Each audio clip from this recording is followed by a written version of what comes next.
తెలంగాణ ప్రభుత్వం ప్రవేశపెట్టిన రాజీవ్ యువ వికాసం పథకానికి నేటితో అప్లికేషన్ గడువు ముగియనుంది. అయితే మరో వారం రోజులు పొడిగించాలని ఇప్పటికే ప్రభుత్వానికి వినతులు వస్తున్నాయి. సీఎంకు ప్రజా సంఘాలు, యువజన సంఘాల నేతలు లేఖలు రాశారు. యువ వికాసం పథకానికి ఇప్పటి వరకు 16 లక్షల మంది దరఖాస్తు చేసుకోగా సర్వర్ డౌన్తో కొందరు అప్లికేషన్ల ప్రక్రియ ఆగిపోయింది. దీంతో దరఖాస్తులకు గడువును పెంచాలనే డిమాండ్ వస్తుంది. మరి దీనిపై ప్రభుత్వం ఎలాంటి నిర్ణయం తీసుకుంటుందనే ఆసక్తి నెలకొంది.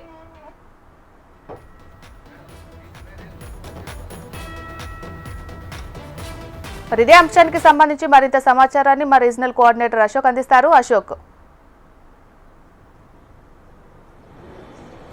మీనాక్షి, రాజీవ్ యువ వికాసానికి సంబంధించినటువంటి అప్లికేషన్లకు సంబంధించి గడువు ఇవాళతో ముగియనుంది. అయితే దీనిపై మరొక వారం రోజుల గడువు కావాలన్నటువంటి డిమాండ్ పెద్ద ఎత్తున వినిపిస్తుంది. మనం చూస్తున్నాం, గత మార్చి 16న రాజీవ్ యువ వికాసం పథకానికి సంబంధించినటువంటి అప్లికేషన్ కోసం నోటిఫికేషన్ వచ్చింది. మార్చి 17 నుంచి ఏప్రిల్ 5 వరకు అవకాశం ఇచ్చారు. అయితే ఏప్రిల్ 5 వరకు కూడా అవకాశం ఇచ్చిన నేపథ్యంలో వేలాదిగా అప్లికేషన్లకు సంబంధించి ఆన్లైన్లో అప్లోడ్ కాకపోవడంతో మరొక వారం రోజులు పెంచారు. ఆ వారం రోజుల గడువు కూడా ఇవాళతో ముగుస్తుంది. ఇప్పటి వరకు అయితే 14 లక్షల మంది అప్లై చేసుకున్నారు. 2 లక్షల మంది ఆఫ్లైన్లో అప్లై చేసుకున్నారు. ఆఫ్లైన్కి సంబంధించినటువంటి అప్లికేషన్లు అప్లోడ్ చేసేటువంటి సందర్భంలో సర్వర్లు డౌన్గా చూపిస్తున్నాయి. ఈ నేపథ్యంలో ఇవాళ నిన్న మొన్న వరుసగా సెలవులు ఉన్నటువంటి నేపథ్యంలో వేలాది మంది ఇంకా అప్లై చేసుకోవాల్సినటువంటి అవసరం ఉంది. ఈ నేపథ్యంలోనే ఇప్పటికే అటు సీఎం రేవంత్ రెడ్డితో పాటు టీపీసీసీ అధ్యక్షుడికి కూడా స్వయంగా ఎన్ఎస్యుఐ రాష్ట్ర అధ్యక్షుడు లేఖ రాశాడు. అంతేకాకుండా ప్రజా సంఘాలు, యువజన సంఘాలు సైతం గడువును పెంచాలని చెప్పేసి అయితే లేఖ రాసినటువంటి సందర్భం చూస్తున్నాం. మొత్తంగా ఇప్పటివరకు అయితే 14 లక్షల మంది ఆన్లైన్లో, 2 లక్షల మంది ఆఫ్లైన్లో అప్లై చేసుకున్నారు. వీటితో పాటు ఇంకా వేలాది మంది అప్లై చేసుకోవాల్సి ఉంది.